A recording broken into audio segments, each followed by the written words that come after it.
ಮಂಡ್ಯದಲ್ಲಿ ಇದೇ 20ರಿಂದ 3 ದಿನಗಳ ಕಾಲ ನಡೆಯಲಿರುವ 87ನೇ ಅಖಿಲ ಭಾರತ ಕನ್ನಡ ಸಾಹಿತ್ಯ ಸಮ್ಮೇಳನಕ್ಕೆ ಮುಖ್ಯಮಂತ್ರಿ, ಉಪಮುಖ್ಯಮಂತ್ರಿ, ಸ್ಪೀಕರ್ ಸೇರಿದಂತೆ ಎಲ್ಲ ನಾಯಕರನ್ನು ಆಹ್ವಾನಿಸಲಾಗಿದೆ ಎಂದು ಮಂಡ್ಯ ಜಿಲ್ಲಾ ಉಸ್ತುವಾರಿ ಸಚಿವ ಎನ್ ಚಲುವರಾಯಸ್ವಾಮಿ ಬೆಳಗಾವಿಯ ಸುವರ್ಣಸೌಧದಲ್ಲಿ ತಿಳಿಸಿದರು.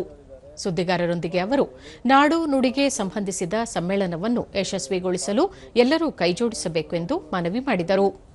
ಈ ವೇಳೆ ಕನ್ನಡ ಸಾಹಿತ್ಯ ಪರಿಷತ್ ಅಧ್ಯಕ್ಷ ಮಹೇಶ್ ಜೋಶಿ, ಶಾಸಕರಾದ ರವಿ ಗಾಣಿಗ ಮತ್ತಿತರರು ಉಪಸ್ಥಿತರಿದ್ದರು. ಚೇರ್ಮನ್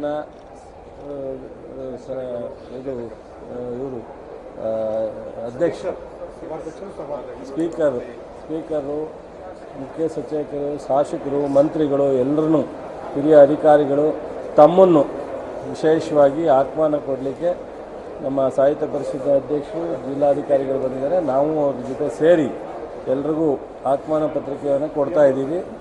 ತಾವೂ ಸಹ ಈ ಸಮಾರಂಭದಲ್ಲಿ ಬಂದು 87ನೇ ಅಖಿಲ ಭಾರತ ಸಾಹಿತ್ಯ ಸಮ್ಮೇಳನವನ್ನು ಯಶಸ್ವಿ ಮಾಡಬೇಕು ಅಂತೇಳಿ ತಮ್ಮನ್ನು ಇದರಲ್ಲಿ ಇನ್ವೈಟ್ ಮಾಡ್ತಾ ವಿನಂತಿ ಮಾಡಿ.